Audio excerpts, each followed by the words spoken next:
A fateful encounter. Zach Orion, a 12-year-old human boy, had lived his entire life on Nexus Station, a bustling hub of galactic commerce and diplomacy. Orphaned as a baby when his scientist parents died in a shuttle accident, Zach was raised by the station's tight-knit multi-species community. Though he was the only human, Zach never felt out of place among the vibrant array of aliens he called friends and neighbors. One day, while exploring the station's less-traveled lower levels, Zach encountered a sight that made him pause. Huddled in a dim alcove was an elderly alien, her tattered robes and downcast eyes marking her as one of the station's few destitute inhabitants.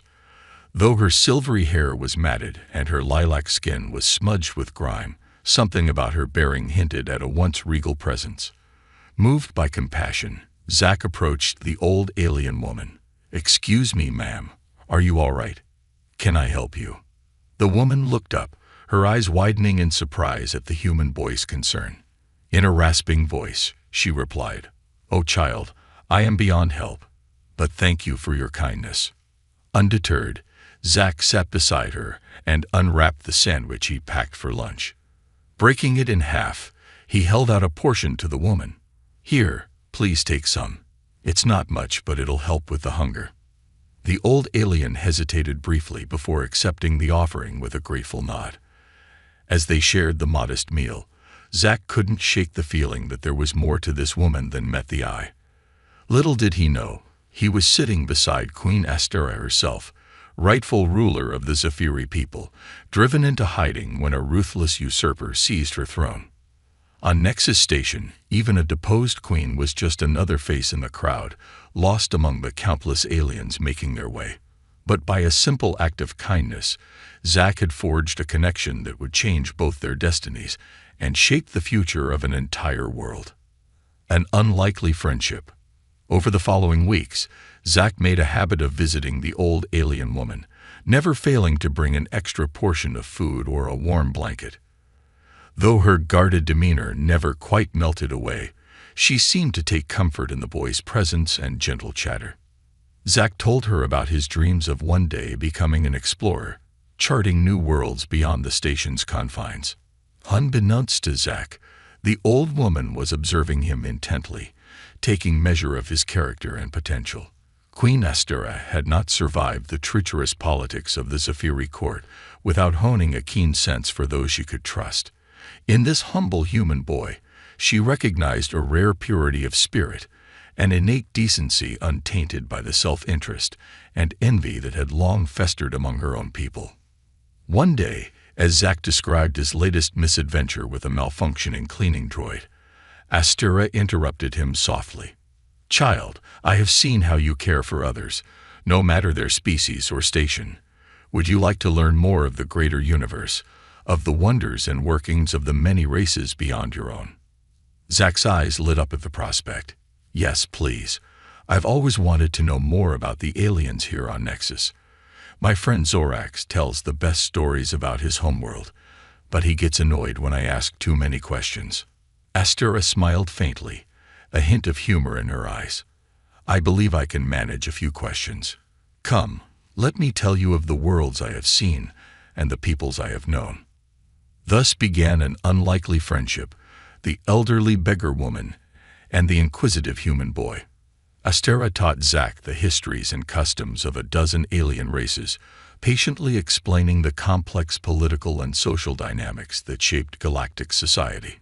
More than just imparting knowledge, she nurtured the qualities that set Zach apart: his compassion, his curiosity, his ability to find clever solutions to problems others dismissed as impossible.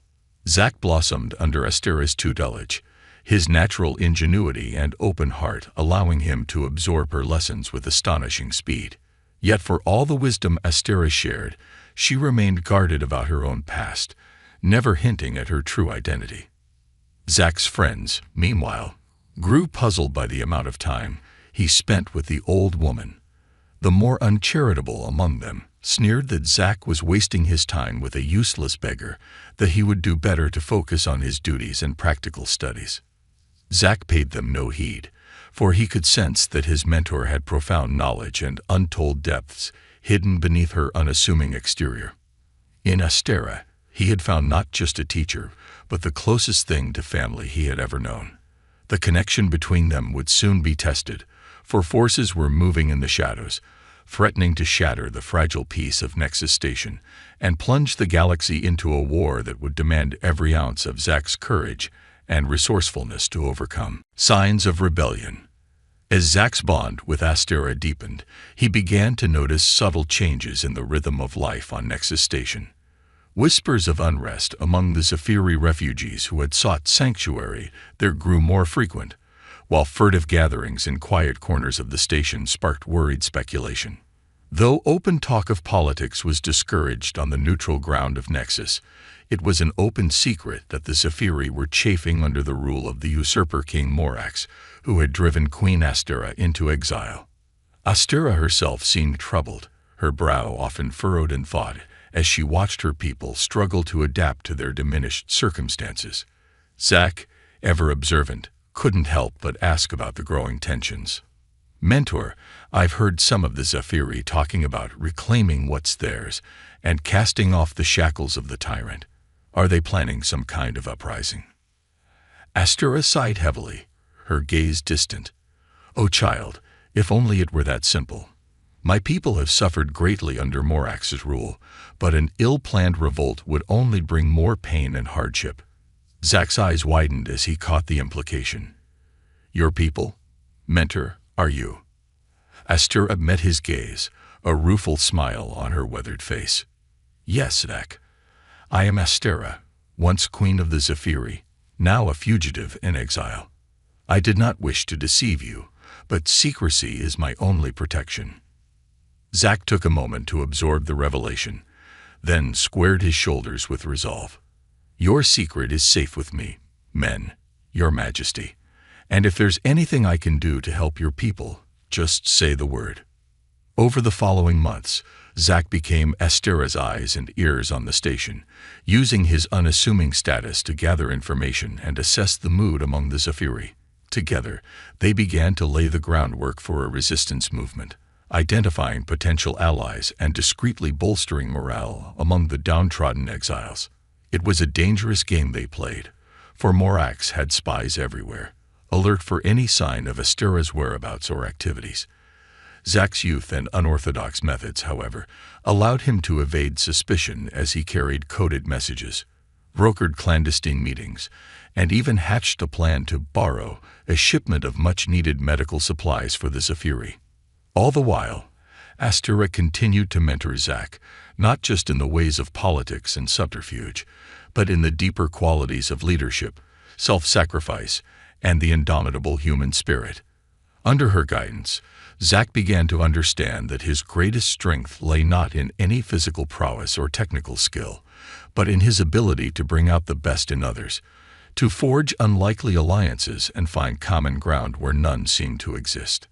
As the whispers of rebellion grew louder and the shadow of conflict loomed ever closer, Zack knew that the hardest trials were yet to come. But with Astera's wisdom to guide him and the support of a growing network of like-minded resistors, he also knew that he would not face those trials alone. The spark of hope had been kindled, and it would take more than a tyrant's cruel whims to snuff it out. The uprising begins. The tipping point came sooner than anyone expected. A group of Zephyri refugees, pushed to desperation by Morax's increasingly oppressive policies, staged a brazen theft of weapons from a visiting delegation's ship. The furious delegates threatened to pull out of negotiations and brand Nexus Station a haven for terrorists if the culprits were not brought to swift justice. As tensions mounted and tempers flared, Astera knew that the time for caution had passed. If the rebels were caught and made an example of, it would spell the end of any hope for her people's freedom. She had to act, and quickly, to seize the momentum before Morax's agents could crush the nascent uprising. Gathering Zack and a select circle of resistance leaders, Astera unveiled a daring plan. They would hijack the station's broadcast system to transmit a message of defiance and a call to arms, exposing Morax's crimes and rallying the Zephyri to rise up against their oppressor. Simultaneously, rebel cells would move to secure key installations and armories, using the stolen weapons to equip a makeshift fighting force. Zack, with his intimate knowledge of Nexus Station's systems and layout, was tasked with infiltrating the broadcast hub and ensuring that Astera's message reached every corner of the station. It was a mission fraught with peril, requiring him to outwit security protocols and evade roving patrols, all while racing against a ticking clock. Drawing on every scrap of ingenuity and courage he possessed, Zack managed to slip into the broadcast control room, only to find himself face to face with a startled technician. In a moment of inspiration, Zack convinced the technician to aid their cause, appealing to his sense of justice and painting a vivid picture of a future where all species could live in harmony, free from the yoke of tyrants like Orcs. With the technician's help, Astera's message rang out across Nexus Station, her regal bearing and impassioned words electrifying the Zephyri and sending shockwaves through the station's populace. As rebel fighters stormed key choke points and rallied supporters to their banner, the station descended into chaos. The once orderly hub transformed into a seething battleground. Amid the upheaval, Zack raced to join Astera and the rebel leadership, his mind whirling with strategies and contingencies. He knew that the initial success of the uprising would be short-lived unless they could secure outside support and prevent Morax's forces from retaking the station. The real battle was just beginning, and it would test the mettle of every being caught in its unfolding. Humanity's finest hour. The rebels' initial victories were hard-fought and costly, as Morax's loyalists unleashed a savage counterattack to crush the uprising. Battle raged through the station's corridors and atria, turning once peaceful promenades into charnel houses strewn with the dead and dying.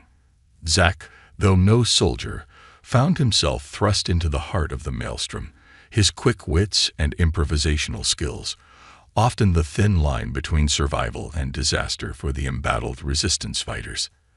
As the toll mounted and both sides dug in for a protracted struggle, it became clear that there could be no clear winner in such a brutal, all-consuming conflict. Zack, seeing the devastation wrought on the place he called home and the people he cared for, knew that something had to give, or there would be nothing left to save. In a lull between skirmishes, Zack approached Astera with a daring proposition. He would reach out to the leaders of the station's neutral factions and the delegates of the galactic powers, urging them to intervene and broker a truce before the fighting consumed them all. It was a gamble, for many of the delegates harbored little love for the Zephyri and saw the rebellion as a purely internal matter. But Zack believed that if he could make them see the cost of inaction, the shared humanity that bound all species together, he might just sway them to his cause. With Astera's blessing and a small, carefully chosen delegation of rebel representatives, Zack set out on his mission of diplomacy. He met with ambassadors and envoys, trading leaders and religious figures, anyone who might hold sway over the station's fractious political landscape. With earnest passion and keen-edged reason, he pleaded the case for a negotiated settlement, painting a vivid picture of the suffering that would follow if the conflict were allowed to rage unchecked. It was a grueling, often dispiriting endeavor, as Zack faced apathy, hostility, and outright derision from many quarters. Yet he persevered, drawing on the unshakable conviction that there was a better way, a path that could lead to a brighter future for all. Slowly, through sheer force of will and the power of his words, Zack began to make inroads, winning over key figures and building a coalition of voices calling for an end to the bloodshed. The breakthrough came when Zack, in a moment of inspiration, proposed a radical power-sharing arrangement between Astera and Morax, one that would see them rule jointly as equal partners, with a council of representatives from all of Zephyri's factions to act as a check on their authority. It was a bold, unprecedented move, one that required both sides to set aside their enmities and work together for the greater good. Astera, seeing the wisdom in Zack's plan, agreed to the compromise, and after a final round of tense negotiations, Morax, faced with the prospect of a united front arrayed against him, had little choice but to accede as well. A ceasefire was declared, and the long, painful work of rebuilding and reconciliation began. As Nexus Station slowly returned to a semblance of normalcy, Zack found himself hailed as a hero, the architect of an improbable peace. Astera, restored to her rightful place as queen, named him her chief advisor and emissary, a role in which he would continue to bridge divides and forge new understandings between the species that called the station home. Looking out over the once again bustling promenades and thriving marketplaces of Nexus, Zack reflected on the unlikely journey that had brought him to this moment. He thought of the frightened, lonely boy he had been and the man he had become. A leader, a peacemaker, a shining example of the best of what humanity could be. He knew that the road ahead would be long and fraught with challenges, for old habits and hatreds died hard. But with Astera's wisdom to guide him, and the unyielding spirit of his own kind to sustain him, Zack felt ready to face whatever the future might bring. For he had seen firsthand the power of compassion, the strength that came from unity and understanding. And he knew that as long as those virtues remained at the core of all he did, there was no obstacle too great, no divide too wide, for the indomitable human heart to overcome.